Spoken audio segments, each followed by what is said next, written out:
Hello and good evening, everyone. This is Gagandeep, a clinical psychologist at Unique Psychological Services, and I welcome you to this session on social psychology. Guys, इससे पहले हमने बात की थी वो common important topics जो general psychology में आने ही आने हैं आपके एंट्रेंस एग्जामिनेशन में that you must know. And all those who wish to prepare for your entrance examinations and want to excel, so today, this session is for you because we'll be talking about social psychology. Social psychology बहुत vast है, बहुत सारी चीजें आती हैं. Guys, आपके entrance examination में बहुत सारी basic चीजों पे सवाल किया जाता है. Social psychology बहुत बड़ा है. I mean, it's a very big sheet that I've tried to reduce for you. But today, while I'm talking about this, we'll be talking about some important questions also. अब हम लोग सोचते हैं यार definition social psychology को कोई क्या पूछेगा. गाइस, डायरेक्टली डेफिनेशन नहीं पूछी जाएगी, मगर I am reading a definition and you'll understand कि सवाल आपसे ये हो सकता है, क्या हो सकता है, लेट्स अंडरस्टैंड. और गॉर्डन एल्पोर्ट की डेफिनेशन सोशल साइकोलॉजी की आपको पता होनी चाहिए. Now, Gordon Alport defines social psychology as the scientific investigation of how thoughts, feelings, and behaviors of individuals are influenced by actual, imagined, or even implied presence of others. इस पूरी definition में तीन words important है: actual, imagined, and implied. So your MCQs in your social psychology can be that: does your behavior get affected by an implied presence of others? उसके options में ये वाला एक ऑप्शन हो सकता है. तो हाँ, ये होता है और उन सारे बिहेवियर्स के इफेक्ट को सोशल साइकोलॉजी पढ़ती है. So guys, like this, as we move on, all of you are requested to write in the chat box if you have any questions. If you find it difficult to put in the chat box, you can even WhatsApp any question or query or any concept that you want me to explain. On my WhatsApp number, you could send me a detail, and the number is 9818359575. In fact, before I move on to more on social psychology, I would also like to say thank you so much. I think more than 250 people or so saw the general psychology wala video. It's an entire 1 hour, ek ghanta pura sunna maine rakhta hai. And a lot of you said that it was very helpful. So thank you for your feedback, because that motivates us to come up with something even more useful for you. That is why today we are going to talk about social psychology के सबसे important concepts क्या है और किस तरीके के सवाल अक्सर आ जाते हैं, and those who wish to excel or be rank holders in the field of entrance examinations that you give, whether it is masters, MPhil or net. These are few things you need to know. So remember, as I said, Gordon Alport की definition social psychology क्या है आप miss नहीं कर सकते. उसमें सबसे important तीन words हैं: actual, implied, and imagined presence of others that does affect your behavior. The second thing is, एक और सवाल आपसे पूछते हैं guys. Let's see how well you answer. We know एक सोशल साइकोलॉजी है, दूसरा अप्लाइड सोशल साइकोलॉजी है. अच्छा, कौन सी वाली डिडक्टिव रीजनिंग यूज करती है, तो मतलब कौन सा डिडक्टिव अप्रोच यूज करती है, तो कौन सी इंडक्टिव अप्रोच यूज करती है? They can be a question on this. So what would your answer be? Very simple, right? So social psychology basically follows a deductive approach, because social psychology में हम क्या कर रहे हैं? हम डिड्यूस कर रहे हैं, हम थ्योरीज निकाल रहे हैं, और हम we are developing various theories and we are testing them how well they work. So social psychology क्योंकि ये काम करती है इसीलिए वो डिडक्टिव है, मगर अप्लाइड एप्लीकेशन की बात करती है कि यार जो भी हमने थ्योरीज निकाली, how well can we use them to solve problems. Therefore it follows the inductive approach. इस तरह के टेढ़े क्वेश्चंस आ सकते हैं, therefore you better need to know about them. ठीक है. Then comes history. Social psychology की हिस्ट्री में से कुछ इंपॉर्टेंट फिगर्स हैं that you must remember. For example, the first published study in the area of social psychology was done by whom? There is an MCQ question that comes on this, guys. तो उसका नाम पता होना चाहिए. Remember, वो था Norman triplet इन 1890. और किस एरिया पे उन्होंने एक्सपेरिमेंट किया था नॉर्मन ट्रिपलेट में? बहुत फेमस है. Important researchers, important experiments, important years और किस टॉपिक्स पे किया था, you must remember them. So I repeat, Norman triplet in 1898 did his experiment on social facilitation, which was the first published study in the area of social psychology. पहली social psychology की text book कब publish हुई और किसने की थी?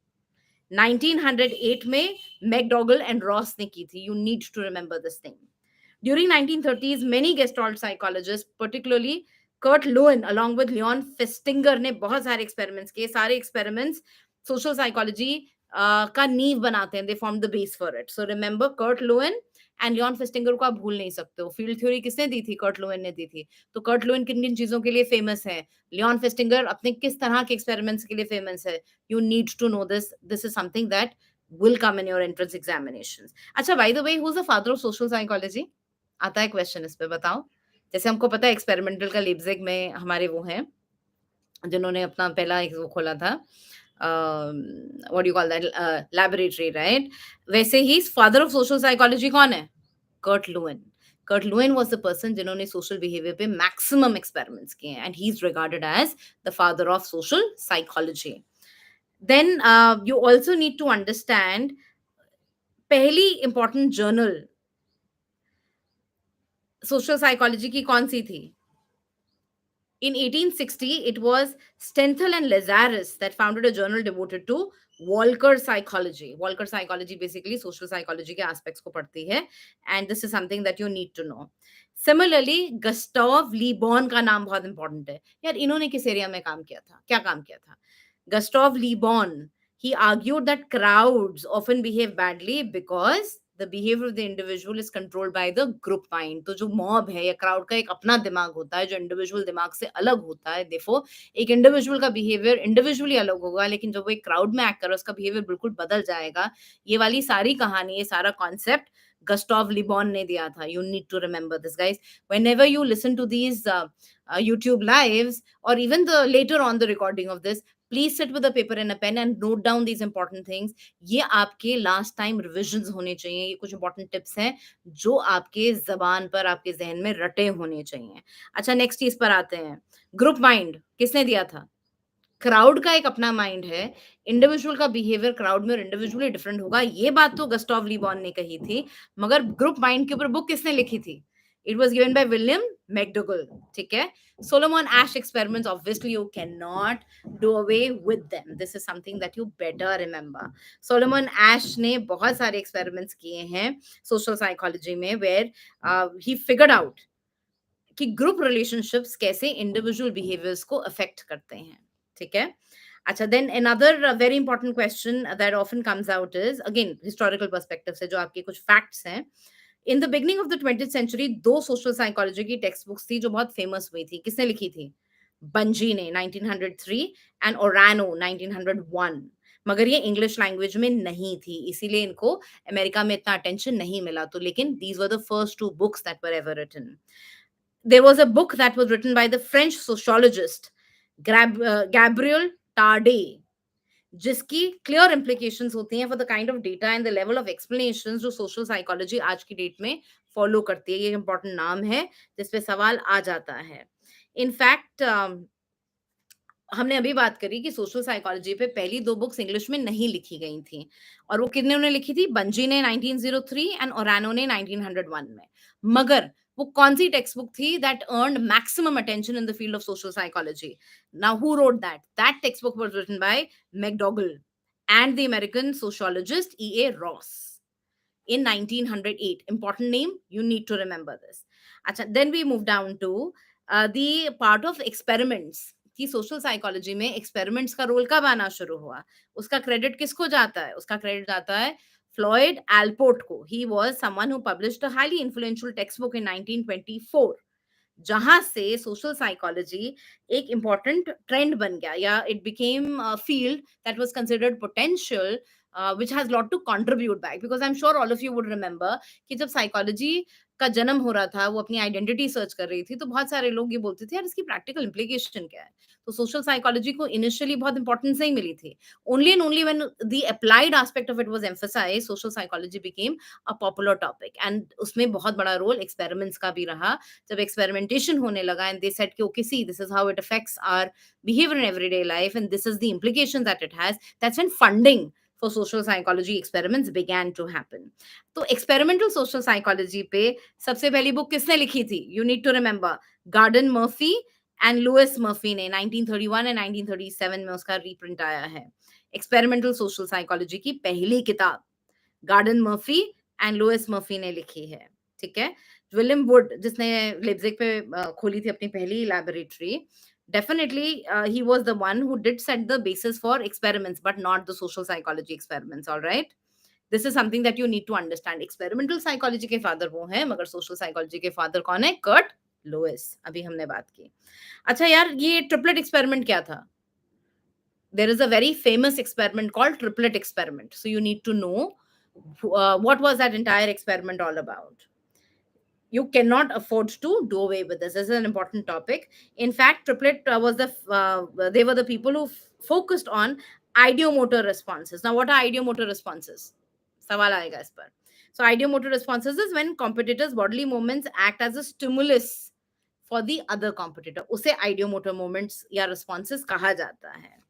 ये हमारे अर्ली इन्फ्लुएंसेस थे. Now what were some later influences in the field of social psychology? Let's quickly look at that, which brought social psychology as one of the key subjects in the mainstream psychology.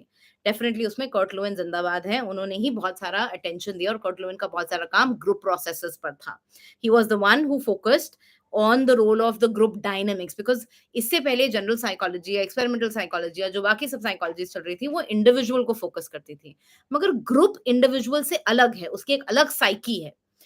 ये पूरी कहानी Kurt Lewin ने दी, और उन्होंने social psychology को इतना emphasis दिया, इसीलिए भी उनको फादर ऑफ सोशल साइकोलॉजी कहा जाता है. Now some important experiments, I am just naming them up guys, I am not giving the details. Obviously इस एक घंटे के लाइव में इतना स्कोप नहीं होगा कि मैं एक एक एक्सपेरिमेंट समझाऊं, लेकिन कॉमन कॉमन या most important experiments that you must remember are: experiment number 1, that was on norm formation performed by Muzafer Sherif, जिन्होंने बताया कि कैसे सोशल नॉर्म्स डेवलप होते हैं. सेकंड, सोलोमन एश के एक्सपेरिमेंट्स ग्रुप प्रेशर के ऊपर on conformity, you need to know. Third, Muzafer and Carolyn Sherif, जो शेरिफ शेरिफ एक्सपेरिमेंट्स थे on inter group conflict, very important. इनके ईयर्स भी पता होने चाहिए. 1953 में शेरिफ शेरिफ का एक्सपेरिमेंट था, सोलोमन एश का 1951 में था, एंड जो नॉर्म फॉर्मेशन का एक्सपेरिमेंट मुजफ्फर शरीफ ने किया था, that was in 1935. Leon Festinger के experiments 1957 on cognitive dissonance, very important. पूरा एक्सपेरिमेंट पता होना चाहिए, वही $20 और $1 वाला.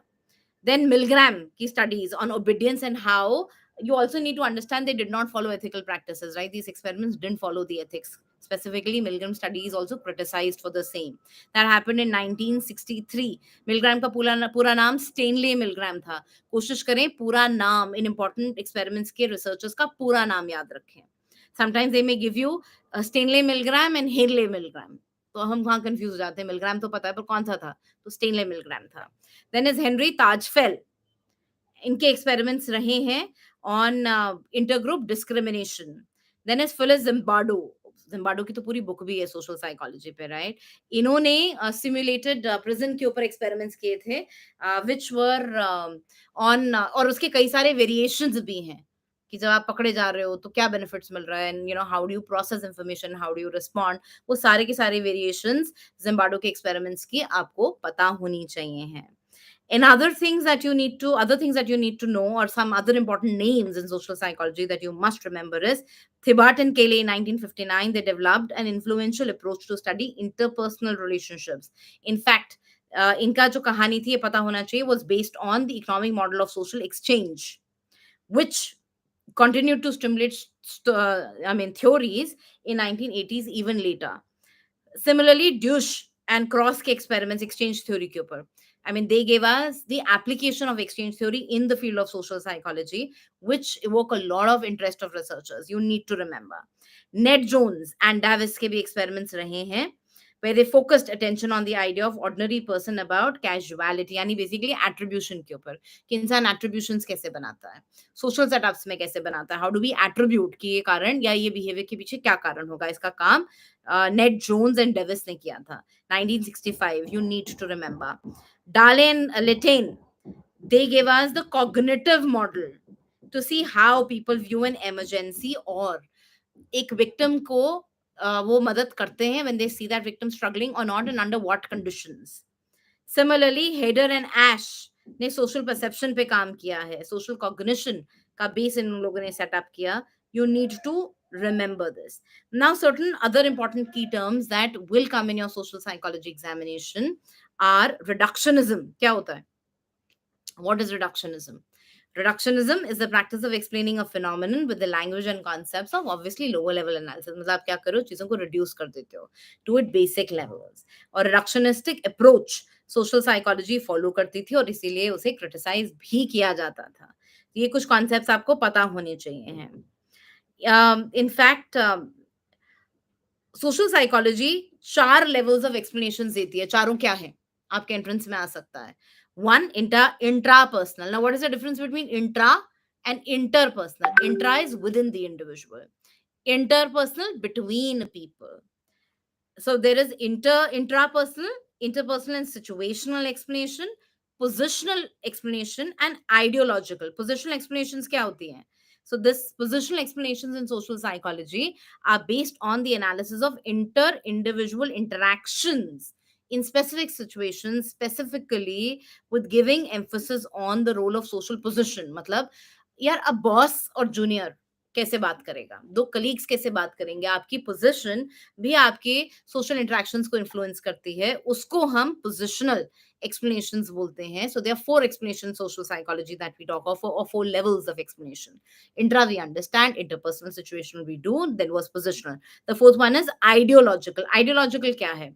Ideological is analysis of inter-individual interaction that considers the role of general social beliefs. Ideologies क्या हैं? General धारणाएं क्या हैं? कि what are social relations among groups like? तो ideologies के ऊपर जो based explanations होते हैं उसे ideological level of explanation बोलते हैं. Now there are some important theoretical paradigms or approaches that are popularly followed in social psychology. Again, very important topic, can't miss. क्या है? Symbolic interactionism, postmodernism. These are two very key important theoretical approaches. दोनों में difference क्या है? कौन बताएगा? So guys, while you're listening to this, keep checking your own knowledge कि कितना याद है अपने को यार. ये basic concepts हैं, आएंगे ही आएंगे आपके. तो symbolic interactionism बात करता है कि individual हमेशा symbols में बात करते हैं. We all understand that language is symbolic in nature, right? So symbolic interaction is a theory of how the self arises from human interactions.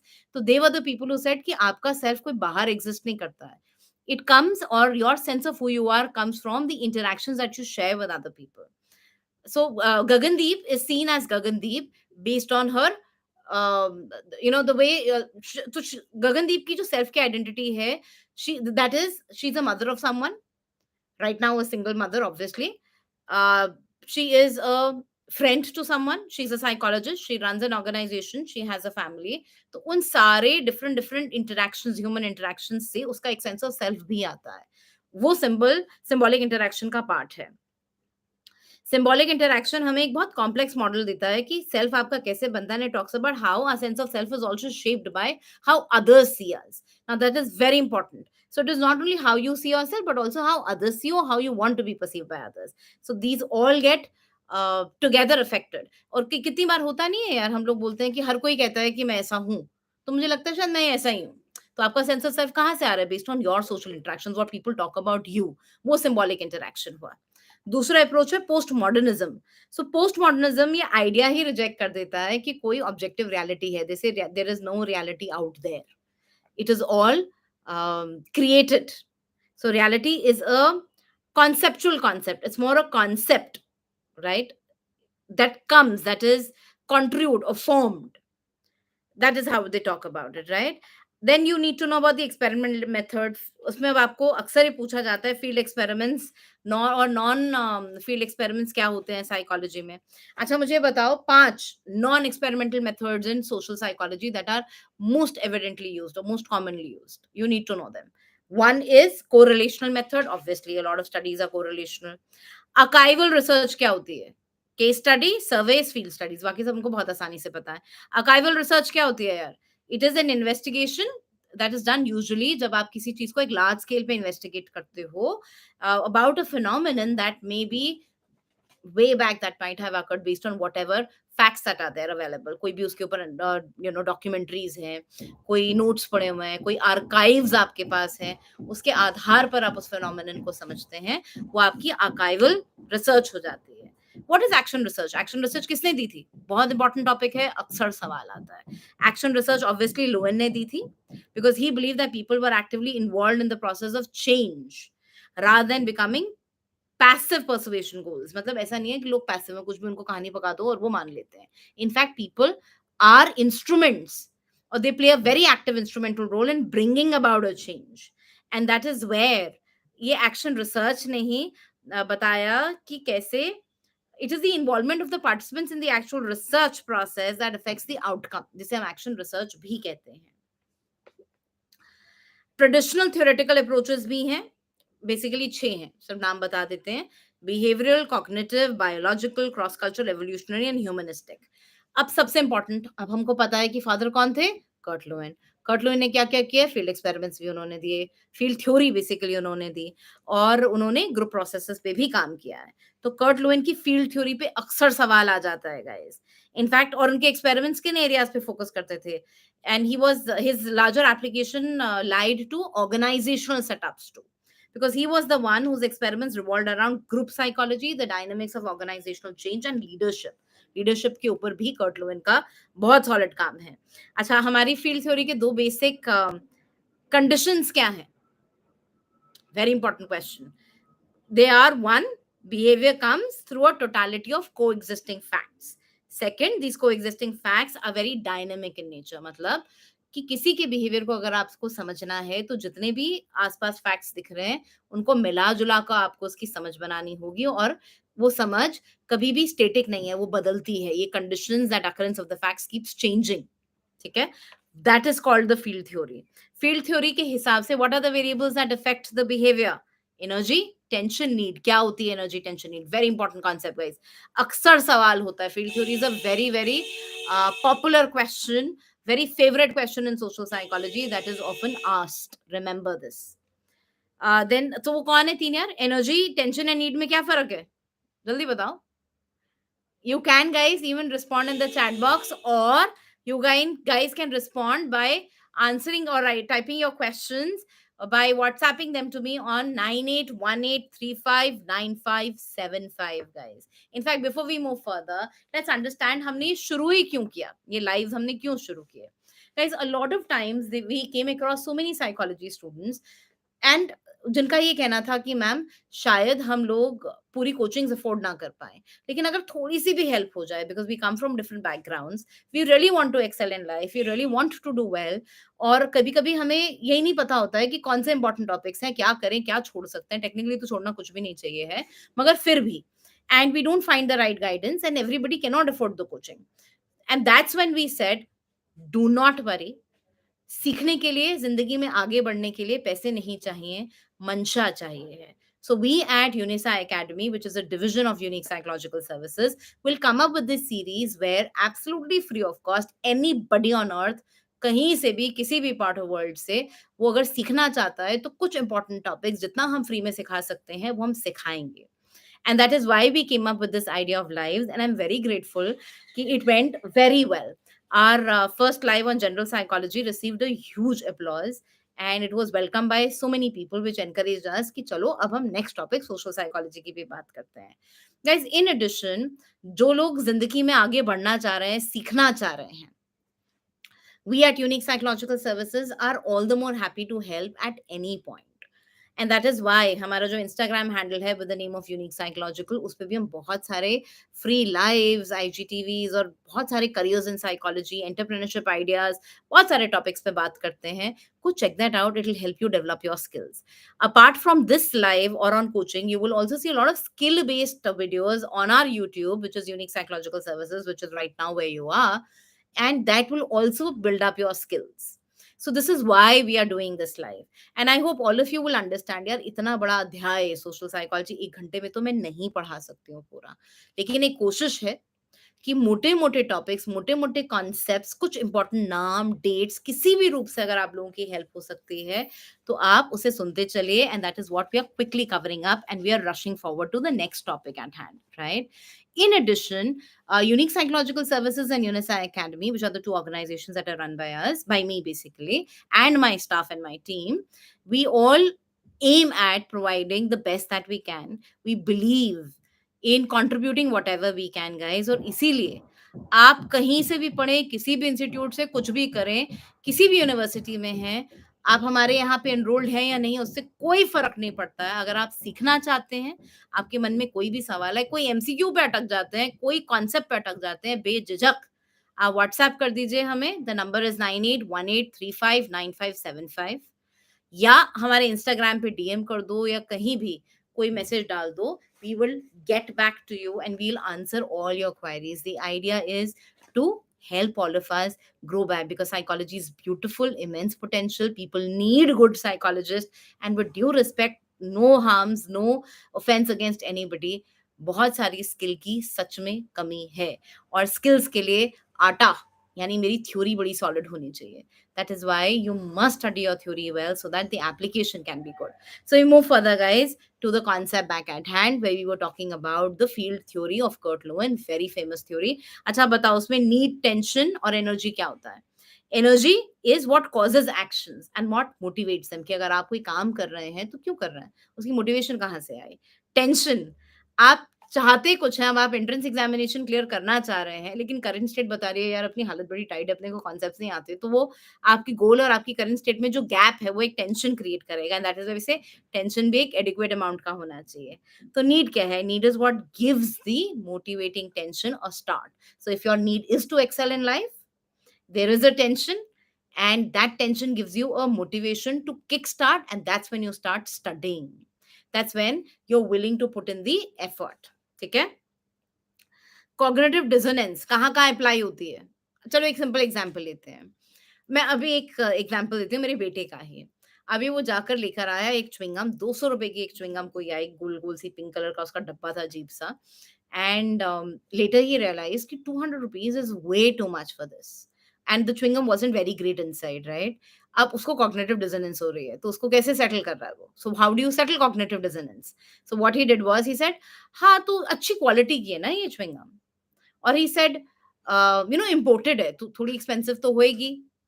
So he was trying to justify, because in his mind it was creating dissonance कि ₹200 की चुन्नी सी chewing gum आई, वो एक दिन में खत्म भी हो गई, and then he was wondering, did I spend the money at the right place? Was it worth it? And इस तरीके से, I mean, this is a very practical example where cognitive dissonance happens. So what do? You change your attitude, and that's what happened in the experiment that was done by Louis Fistinger, where the participants felt कि यार इतने boring से experiment को हम सबको बोल रहे हैं बड़ा अच्छा था, बड़ा इंटरेस्टिंग था, बड़ा ये था, तो क्यों कर रहे हैं?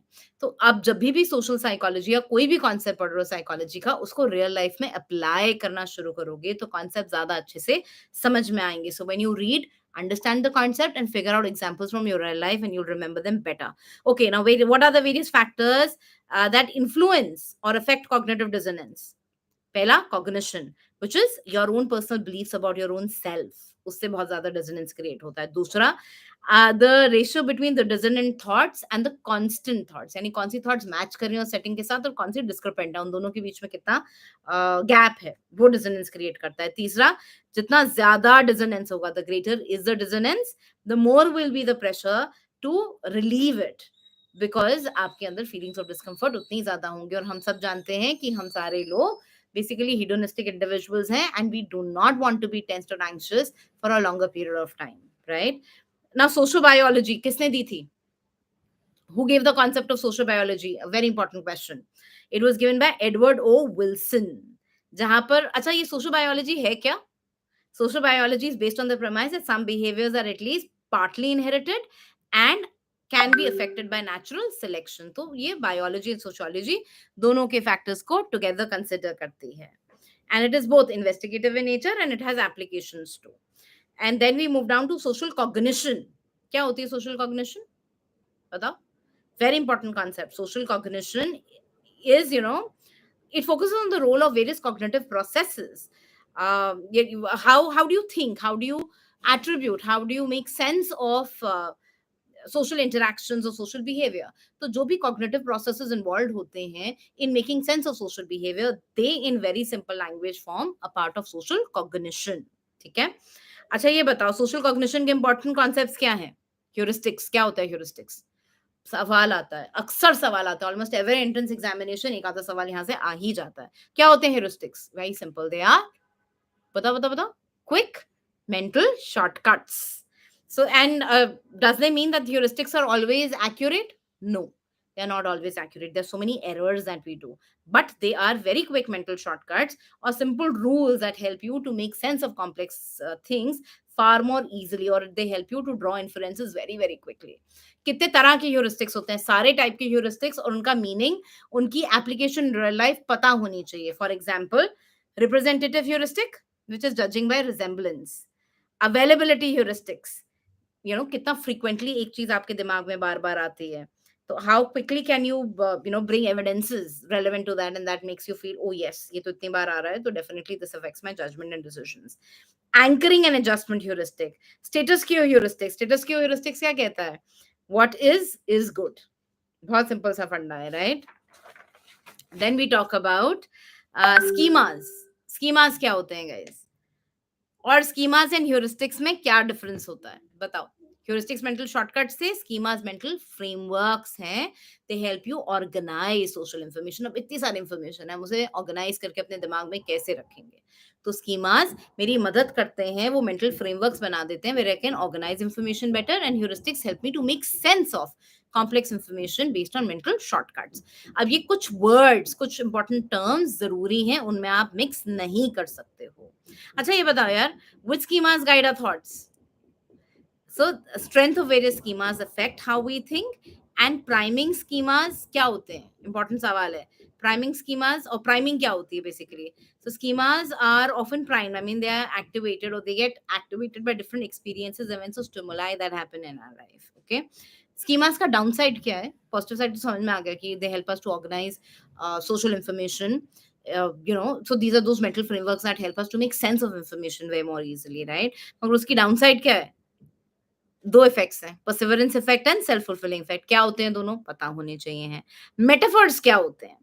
सो मेटाफर्स वो लिंग्विस्टिक डिवाइसेस हैं that relate an abstract concept to another dissimilar concept.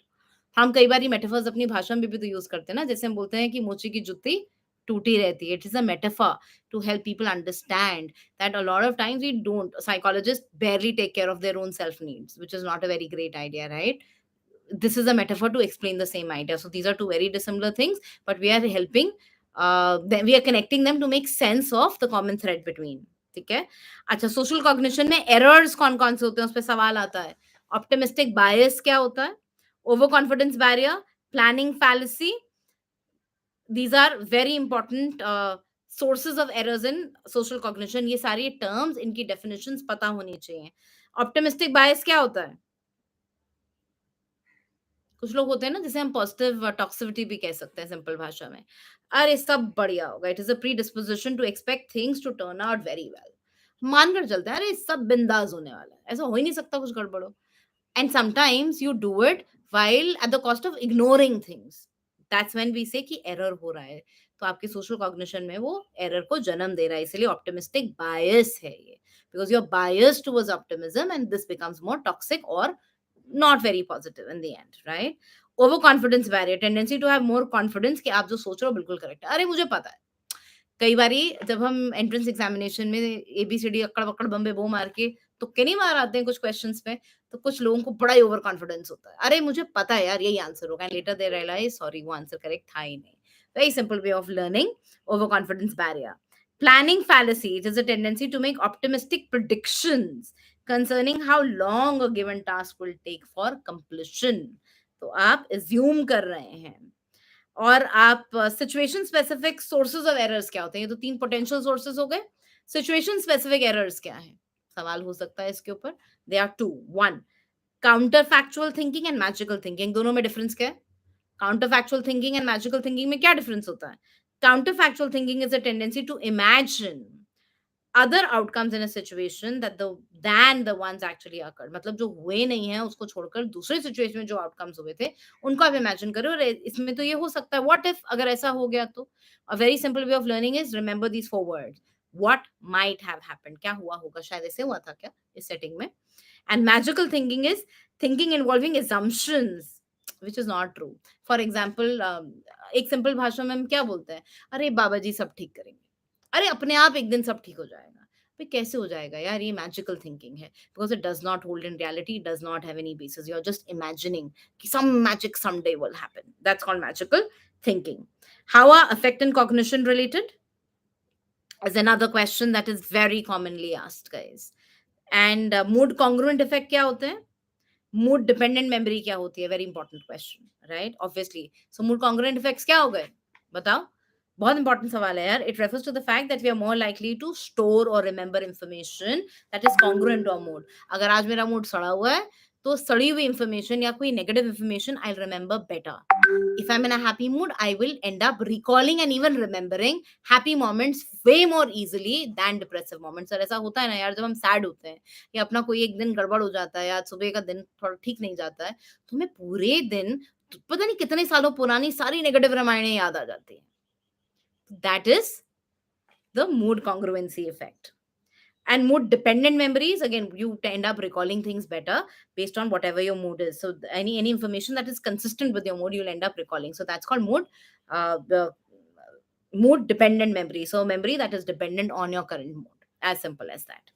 ठीक है, बहुत इंपॉर्टेंट टर्म्स है, कंफ्यूजिंग है, लेकिन अगर आपके कॉन्सेप्ट्स बेसिक्स बहुत क्लियर हैं तो आपको कोई टेंशन नहीं। और रिमेंबर, आपके एमसीक्यूज में सीधा सीधा सवाल नहीं पूछते हैं यार, वो आपके कॉन्सेप्ट्स पूछते हैं। इसीलिए ये छोटे छोटे शब्द कि ह्यूरिस्टिक्स, मेटाफर, स्कीमास में क्या अंतर है, सिचुएशन दे देंगे वो आपको आपके एंट्रेंस एग्जामिनेशन में, और बोलेंगे यार ये किसका एग्जाम्पल है, मेटाफर का, स्कीमा का, या ह्यूरिस्टिक्स का? अच्छा, ह्यूरिस्टिक्स है तो कौन सा ह्यूरिस्टिक यहाँ अप्लाई हो रहा है? So if you need to understand the concept, that is why entrance examination वो लोग क्लियर नहीं करते हैं गाइस जो रटते हैं या जो बहुत घंटे पढ़ते हैं। क्लियर वो करते हैं जिनको कॉन्सेप्ट बहुत क्लियर होता है और वो बुकिश एग्जाम्पल से हटकर आम तौर रोजमर्रा की जिंदगी से एग्जाम्पल्स उठाकर आपको दे सकते हैं। इसीलिए when you study and apply it in your life so that the clarity of the concept is extremely high, and in your entrance examinations it is this clarity that will help you sail through. Now we move further to the self. एक और important concept है self में social psychology का, which is self presentation tactics। क्या होते हैं? Name 3 important self presentation tactics. One is self promotion, self verification perspective, and the third one is ingratiation. तीनों में डिफरेंस क्या है पता होना चाहिए। Self promotion, obviously, where you put only your best side forward to promote your own sense of self. Self verification perspective is the process by which we lead others to agree कि हम जो कह रहे हैं वो सही है. So they will end up, or we ensure that they agree with our view of ourselves कि यार मुझे लगता है मैं ऐसी हूँ, और अगर किसी का कोई एक डिफरेंट ओपिनियन है तो I will ensure, may be through argument, through discussion, through reasoning, make them believe नहीं नहीं जो मैं अपने बारे में सोच रही हूँ वही सही है, तो तुम गलत सोच रहे हो, you probably misunderstood me. So I am helping them verify that. The third one is ingratiation. So when we try to make others like us by conveying that we like them, mutual है ना यार, तू मेरा दोस्त मैं तेरा दोस्त, I like you, you like me. So that is ingratiation. तो ये तीनों शब्दों के अर्थ पता होने चाहिए। सेल्फ नॉलेज कहाँ से आती है? एक इंट्रोस्पेक्शन से, दूसरा the self from the others standpoint of view, that means what others tell you about who you are. I think that was very easy. अच्छा यार ये बताओ, पर्सनल आइडेंटिटी और सोशल आइडेंटिटी में क्या डिफरेंस होता है, एंड दोनों कौन कौन से टाइप्स ऑफ कंपैरिजन पे बेस्ड है? Personal identity intra group comparison पे बेस्ड होती है और social identity inter group comparison पे होती है। यार intra with in, inter across. So I belong to a group A and you belong to group B. So who I am, so my social identity will be based on my comparisons with the other group in that matter. ठीक है? So the description of self at social level, जो inter group comparisons होते हैं वहां से social identity का जन्म होता है, एंड दैट इज व्हाई यहीं से प्रेजुडिस एंड बायसेस का भी जन्म होता है, because we end up favouring our own group more than the others. And I am sure you would now remember कौन सा एक्सपेरिमेंट हुआ था जहां पर सिर्फ ये कह देने से कि तुम ग्रुप ए का पार्ट हो और तुम ग्रुप बी का पार्ट हो, सिर्फ नेमिंग कर देने से लोगों के बीच में एक दूसरे के लिए डिस्क्रिमिनेशन या नेगेटिविटी आ गई थी। कौन सा एक्सपेरिमेंट है? Go back and check. These are simple things that will always come. अच्छा, ईगो डिप्लीशन क्या होती है? एक टर्म है सोशल साइकोलॉजी में फ्रीक्वेंटली यूज्ड होती है। What is ego depletion? Self control के एरिया में यूज की जाती है। So ego depletion refers to lowered capacity to execute good amount of self control. So where you can not execute enough self control, वहां बोलते हैं ego deplete हो गई है। और आपका self control is likely to be achieve when you focus more on your abstract goals and concrete goals. Simple सवाल ये आ सकता है। अच्छा ठीक है। अब मुझे ये बताओ यार, सोशल कंपैरिज़न क्या होता है? Obviously when we compare ourselves with the others and we make a sense of who we are, even a sense of worth sometimes comes through social comparison. जब आप देखते हो कि दूसरे के कितने नंबर आए, आपके कितने आए, या दूसरे को कितना आता है, आपको कितना आता है, तो कई बार लगता है ना, अरे यार आई नो बेटर, या oh I am doing reasonably well, I am not doing that bad. Topper के इतने आए थे, मेरे इतने आए हैं, तो ठीक है यार, इतने भी खराब नहीं है type. So social comparison helps you to make a sense of your own worth too, and that is how you judge your own selves, by comparing your performance with the others, right? अच्छा, अब downward social comparison क्या होता है? Upward social comparison क्या होता है? Downward social comparison is a comparison of self to another's who does less well than or is inferior to us. जब आप अपने को कंपेयर करते हो उन लोगों से जो आपसे इंफीरियर हैं, तो उसे हम डाउनवर्ड सोशल कंपैरिजन कहते हैं। और अपवर्ड क्या होता है? जब आप अपने को उनसे कंपेयर करते हैं जो आपसे बेहतर हैं। वैसे एक आउट ऑफ द बॉक्स जा रही हूँ मैं यहाँ पर, थोड़ा-सा डाइवर्ट कर रही हूँ। गीता एक बड़ी काम की बात बोलती है। वो कहती है, अगर मटेरियलिस्टिक चीज़ों में कंपेयर करना है ना, तो हमेशा उन लोगों से करो जो आपसे इंफीरियर हैं। यानी डाउनवर्ड सोशल कंपैरिजन करो। लेकिन अगर स्पिरिचुअली ग्रो करना है या एज़ अ कैरेक्टर ग्रो करना है, तो अपवर्ड सोशल कंपैरिजन करो। उन लोगों से कंपेयर करो जो आपसे बेहतर हैं। That is one way I as a student always remembered. इन दोनों में डिफरेंस क्या है? क्योंकि मैं अक्सर कन्फ्यूज़ हो जाती थी। So I repeat, so figure out these some taglines or some basic concepts that will help you remember few things better. Like Gita बहुत खूबसूरत बात कहती है, and I'm repeating it here for you to understand कि downward social comparison and upward social comparison क्या होता है। तो अगर गीता कहती है कि मटेरियलिस्टिक चीजों के मामले में उनसे कंपेयर करो जो आपसे कम है, यानी डाउनवर्ड स्पाइरल कंपैरिजन करो। लेकिन अगर as a character, as an individual आपको ग्रो करना है, अपनी सेल्फ ग्रोथ जर्नी पर जाना है, तो उनसे कंपेयर करो जो आपसे बेहतर हैं, यानी वहां पर आप upward social comparison karo. So this line helped me always remember. Similarly, you guys can pick out your own ways of learning. Festinger की social comparison theory क्या है? What was this theory? One liner, but a very important theory. इसमें सवाल अक्सर आ जाता है. Now, Festinger's social comparison theory suggests that people compare themselves to others because for many domains and attributes there is no objective yardstick. मतलब हम क्यों compare करते हैं? यार चलो, अगर मैं आपसे यही बोलूं कि ये वाला लाइव XYZ लाइफ से ये लाइफ कैसा है? मतलब आज जो हम सोशल साइकोलॉजी कर रहे हैं या यूनिक साइकोलॉजिकल सर्विसेज का जो यूट्यूब चैनल है, उसमें जितने भी वीडियोस हैं, वो कितने बेहतर हैं? अगर हमें वो करना है, तो फेस्टिंगर ने कहा उसकी वैल्यू निकालने के लिए मुझे उसे किसी चीज़ से कंपेयर करना होगा। Sometimes there is no standard yardstick that we have to rate कि इज़ दिस गुड और not that good? So when we compare these videos with some other videos or some other coaching institute videos or something else, and we realise कि वहां उतना content नहीं हो रहा है, या फालतू की बात ज्यादा हो रही है, काम की चीज कम हो रही है, या आई वॉज ज्यादा हो रहा है, उतना नहीं कराया जा रहा है, तब हमको लगता है कि इसकी वर्थ हमको समझ में आती है. So that is Festinger's social comparison theory, which says that people compare themselves to others because for many domains and attributes there is no objective yardstick to evaluate ourselves against and other people, and therefore this comparison becomes very informative to rate something. In fact ये आपकी technique social psychology में भी use की जाती है, जब आप rate करते हो, चीजों को ग्रेड करते हो, खासतौर पे एटीट्यूड्स में जब स्केल्स डेवलप करते हैं ना, वहां भी ये कॉन्सेप्ट यूज किया जाता है. सेल्फ सर्विंग बायस क्या होता है? एंड अनरियलिस्टिक ऑप्टिमिज्म क्या है? See when we hold positive illusions about ourselves, तो हम क्या हो रहे हैं? हम अनरियलिस्टिकली ऑप्टिमिस्टिक हो रहे हैं. करेक्ट. अच्छा, अबव एवरेज इफेक्ट क्या होता है? सोशल साइकोलॉजी का ही पार्ट है. What is above average effect? It comes in the context of self, or perception of self. So above average effect refers to the tendency for people to rate themselves as above the average on most positive social attributes. There's some people you will see, वो अक्सर अपने बारे में biased होते हैं, उनको लगता है वही खुदा है, बाकी सब तो ऐਵੇਂ ही है. So they end up evaluating themselves way more positively than they actually are, and औरों से अपने आप को हर social attribute पे 2 नंबर आगे देते हैं. इसको above average effect बोलते हैं. सिंपल सा टर्म है, बहुत ज्यादा नोटिस में नहीं आता है, मगर इस पे सवाल आपके एंट्रेंस एग्जामिनेशन में आता है. Now we move down to the next topic, which is social perception. क्या होता है यार social perception? Social perception is the ability to make accurate interpretations and inferences about other people.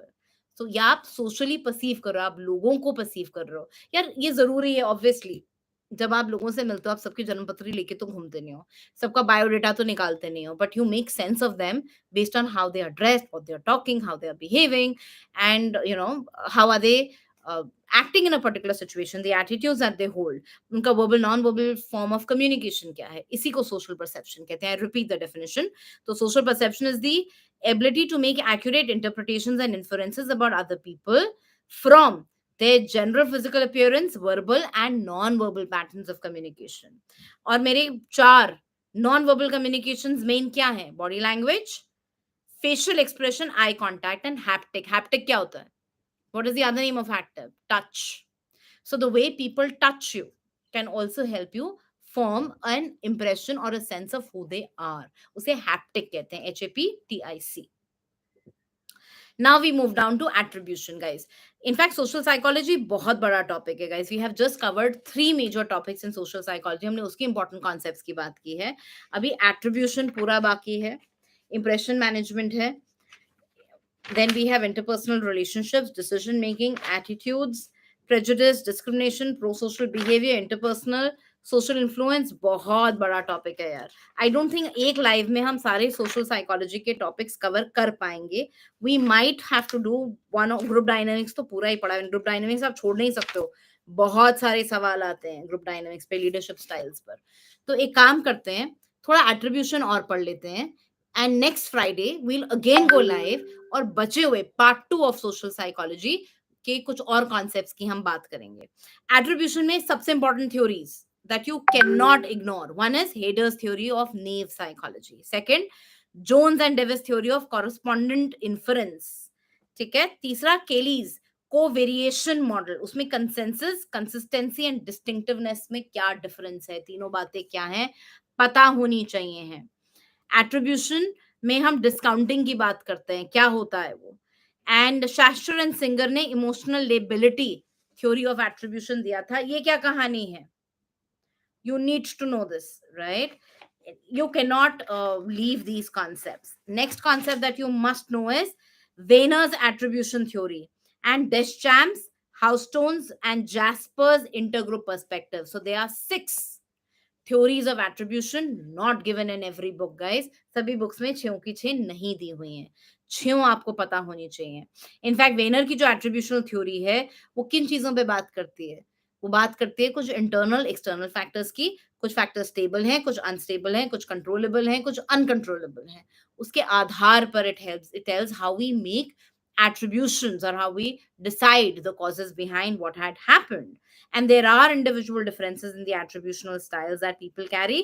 उससे ज्यादा important सवाल आपका आता है biases in attribution। कौन कौन सी गलतियां करते हैं जब हम attributions करते हैं, and you need to know all of them with examples। the first one is correspondence bias and fundamental attribution bias, actor observer bias, false consensus effect, self-serving bias, intergroup attributions, attribution and stereotyping, culture's contribution। These are 7 biases or errors in attribution that people often make। and we all understand what is the fundamental attribution bias। fundamental attribution bias क्या कहता है? हम अच्छे सब बाकी बेकार, right? And so basically अच्छे, और क्यों अच्छे? क्योंकि हम डिस्पोजिशनल रीजंस बनाते हैं। मतलब अगर कुछ अच्छा हुआ है और मेरे साथ हुआ है तो मैंने किया, मेरी मेहनत का फल है। किसी और के साथ अच्छा हुआ है, अरे किस्मत अच्छी थी, खुदा मेहरबान था।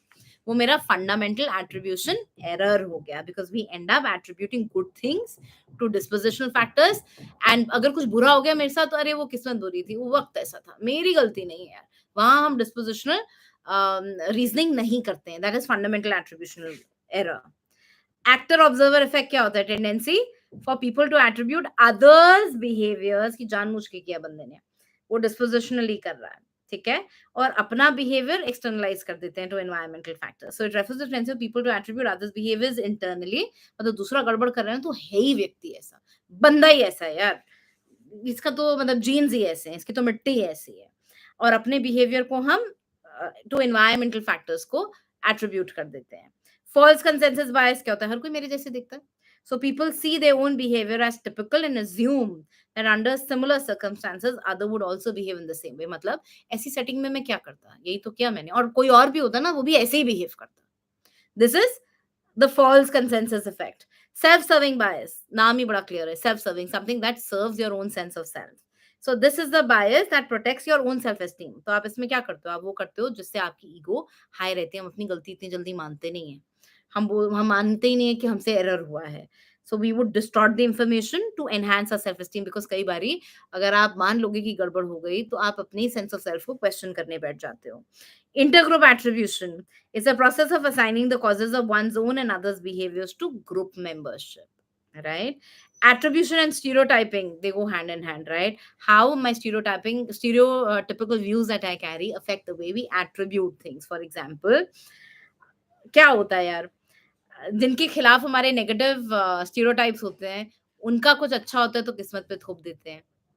मानते ही नहीं कि ये लोग कुछ ढंग का कर सकते हैं. A lot of times where there is discrimination, Americans would believe that Negroes haven't done this because they have the caliber. And in fact, Commonwealth Games में भी इसका एक बहुत clear example हमें देखने को मिला भी था, जहाँ attribution and stereotyping were seen to go hand in hand, right? Stereotyping can also serve ego defensive functions, making one feel good compared to the others, right? Cultures contribution क्या होता है? People from different cultures often make very different attributions and make attributions different ways. हम कई बार बोलते हैं ना, Indians ऐसे होते हैं, अमेरिकन्स ऐसे होते हैं. there's a difference in the culture. So we attribute based on certain cultural um, based on the cultural expectations or understandings that we carry. And also, अब जैसे जापानीज जो हैं, they give a lot of importance to group behaviours. American gives a lot of importance to individualistic behaviours. तो culture भी determine करता है कि आप किसी बिहेवियर को कैसे एट्रीब्यूट करेंगे. So people that belong to different cultures also have distinctive styles of attributing things in a certain manner. ठीक है. तो सेम सिचुएशन है, अमेरिकन उसको अलग तरीके से एट्रीब्यूट करेगा, जापानीज अलग तरीके से एट्रीब्यूट करेंगे, फॉर एग्जाम्पल. इसको हम कल्चर्स कंट्रीब्यूशन बोलते हैं टू एट्रीब्यूशन, और ये सारे मेरे 7 बायसेस हैं. So this was about my attribution. आगे के topics, impression formation, group dynamics, interpersonal, pro social behaviour, blah blah blah, हम नेक्स्ट फ्राइडे करेंगे. सोशल साइकोलॉजी बहुत बड़ा टॉपिक है, इंपॉर्टेंट टॉपिक है गाइस. सोशल साइकोलॉजी कितना अच्छे से आता है आपको, जैसे आरएम की ability, I mean how good you are in RM and similarly how good you are in social psychology, ये दोनों डिफरेंस क्रिएट करते हैं final score and final ranking में. तो सोशल साइकोलॉजी को लाइटली आप नहीं ले सकते हो. ये सारे कॉन्सेप्ट्स अच्छे से आपको लर्न करने हैं. बहुत सारे इस वीडियो में मैंने आपको स्टार्टिंग में नाम बताए हैं, कुछ इंपॉर्टेंट बुक्स के नाम्स हैं, कुछ इंपॉर्टेंट थ्योरिस्ट हैं, एक्सपेरिमेंट्स हैं, जो आपको आपके खून में, ज़हन में होने चाहिए. नींद में भी कोई उठा के पूछे तो आपको पता होना चाहिए. Some important terms so far we have discussed. Now next Friday we will be doing part 2 of social psychology, जहां बाकी कॉन्सेप्ट्स जो सोशल साइकोलॉजी के हैं, उसमें जो इंपॉर्टेंट टॉपिक्स हैं, उनकी बात करेंगे. I hope this makes your understanding better. And honestly speaking guys, मैंने लास्ट वीडियो में भी ये बताया था, आज भी एक ट्रिक बता रही हूँ. साइकोलॉजी मुश्किल नहीं है. बहुत सारे लोगों को लगता है इतना सारा सिलेबस है यार, कैसे करेंगे. गाइज, उतना सारा सिलेबस टेक्निकली नहीं है, बहुत सारा अंडरस्टैंडिंग बेस्ड है. साइकोलॉजी को समझने बैठोगे तो रटने के लिए हर टॉपिक में से मुश्किल से 1 या 2 A4 शीट्स आएंगे, दैट्स इट. तो अगर 10 टॉपिक्स हैं तो क्या 10 A4 शीट्स नहीं रट सकते हैं? बस इतना ही तो रटना है, बाकी सारा अंडरस्टैंडिंग है, बाकी सारा एप्लीकेशन है. So therefore I am requesting all of you, each time you read anything in psychology, apply it in your lives. See examples of that concept in everyday life, and if you can do that, you will remember that concept very well. Your understanding will be awesome. और मजाल है कि आप अपने entrance में या कहीं भी, या even in your university exams, कोई गलती कर दें. जब अंडरस्टैंडिंग करेक्ट होगी तो कॉन्सेप्ट भी आपका परफेक्टली वेल जाएगा. So thank you so much for being with us on this live. And if you have any questions, please go ahead. If you have any suggestions, how do you want us to add to your knowledge or help you prepare well, let us know. We'll try and do as much as we can at our end.